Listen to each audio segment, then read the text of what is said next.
In the heart of a small African village, under the shadow of ancient trees and amidst whispers of folklore, there lived a young woman named Chinyere. She was beloved by her family and friends for her kindness and beauty, and it wasn't long before she met and fell in love with a gentle, hard-working man named Emeka. Emeka's family, however, held a dark secret, a secret his mother, Madam Chioma, guarded with fierce jealousy and a heart full of bitterness. Madam Chioma had always controlled Emeka's life, shielding him jealously from anyone who might take his attention away from her. To her, no woman was good enough for her son, and when she learned he intended to marry Chinyere, Madam Chioma's anger grew into something twisted and dangerous. But Madam Chioma was not just any mother. Her power ran deeper than anyone in the village suspected. Chinyere soon realized the weight of Madam Chioma's resentment. It began with whispered insults, cold glares, and unexplained bad luck that seemed to follow her wherever she went. But Chinyere's love for Emeka was unbreakable, and despite his mother's behavior, they were married in a beautiful ceremony filled with songs, blessings, and hopes for a joyful future. Days after their wedding, Chinyere moved into Emeka's family home as tradition dictated. The house was a grand old building with high wooden beams, intricate carvings, and walls that seemed to hold secrets of their own. But despite its beauty, a chill ran through Chinyere's heart every time she passed by Madam Chioma's room.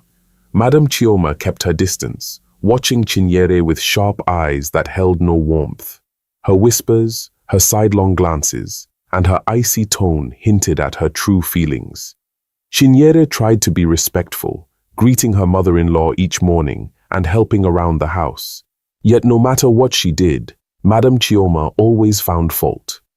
One morning, as Chinyere carried a basket of yams to the kitchen, Madam Chioma's voice rang out from the shadows. "Ah, so this is how my son's wife moves? Slow, clumsy, like a turtle. Does she think this is her father's house?" Madam Chioma sneered, her voice low but filled with venom.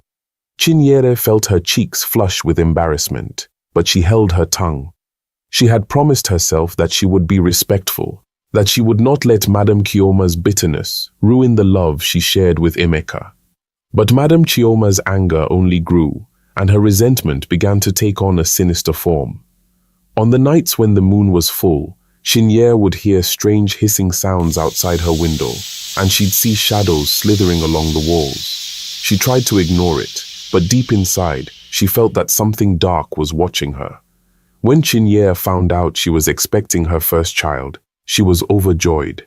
She couldn't wait to share the news with Emeka, and when she finally did, his eyes sparkled with happiness.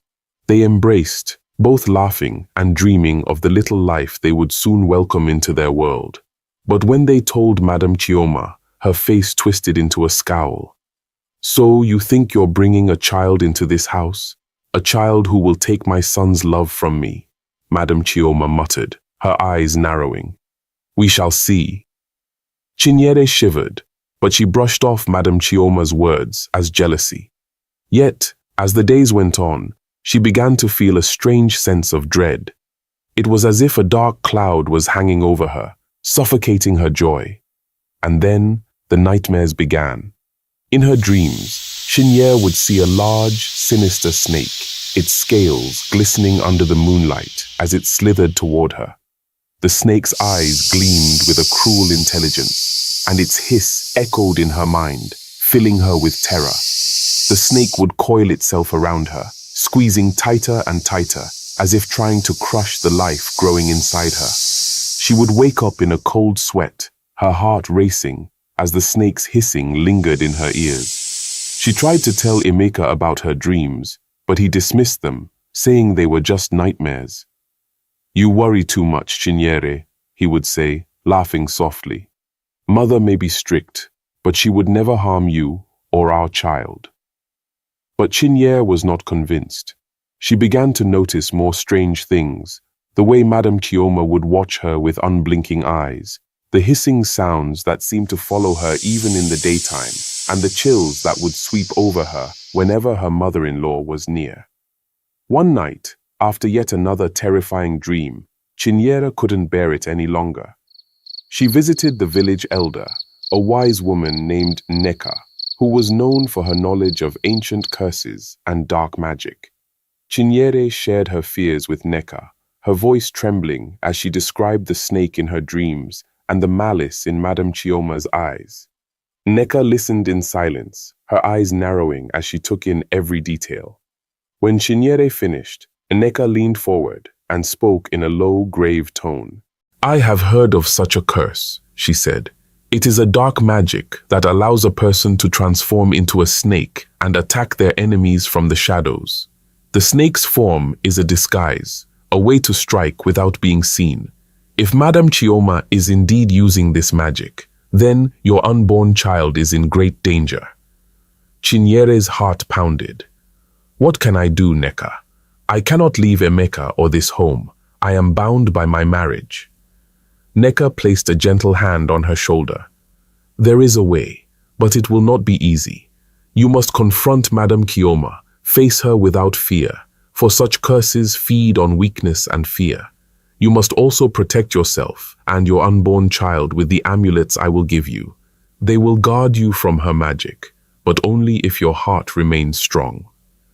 Chinyere nodded, feeling a flicker of courage rise within her. She took the amulets, their warm energy pulsing in her hands, and returned home with a newfound determination. That night, as she lay in bed, she clutched the amulets tightly and waited. She knew the snake would come, as it always did, slithering through the shadows to strike fear into her heart. But this time, Chinyere was ready. As the moon rose high, she heard the familiar hissing sound outside her window. She watched, her heart steady, as the snake appeared, a massive, dark creature with eyes that glowed like embers. It slithered closer, its body twisting and coiling as it approached her. Chinyere held the amulets tightly and whispered, "You have no power over me, Madame Chioma. I am no longer afraid." The snake froze, its eyes narrowing as it hissed angrily. It struck at her, but the amulets glowed brightly, forming a barrier that the snake could not cross. The snake writhed and thrashed, but it could not touch her. In a furious rage, the snake transformed back into Madame Chioma, her face twisted with anger and frustration. "How dare you defy me?" she snarled, her voice filled with venom. Chinyere stood tall, her gaze unwavering. "Your darkness has no place here, Madame Chioma. Your son and I will bring light and love into this world, and nothing you do will change that." Madame Chioma let out a furious scream, her form flickering between human and snake as her curse began to weaken. With one final desperate strike, she lunged at Chinyere. But the amulets glowed brighter than ever, and Madame Chioma was thrown back, her magic broken. Defeated, Madame Chioma let out a final hiss and slithered away into the darkness, never to be seen again. Chinyere collapsed, exhausted but victorious. She knew that the battle had been won, and that her child would grow up free from Madame Chioma's darkness. When Emeka learned of his mother's actions, he was heartbroken, but he stood by Chinyere, vowing to protect their family with all his strength. Together, they rebuilt their lives, filling their home with love, joy, and laughter, leaving behind the shadows of the past. And from that day forward, Chinyere was known throughout the village as the woman who faced darkness with courage and protected her family with love. Moral of the story: true strength comes from love and courage. Even in the face of darkness, those who stand firm with a pure heart will always find victory. Want more captivating tales like this?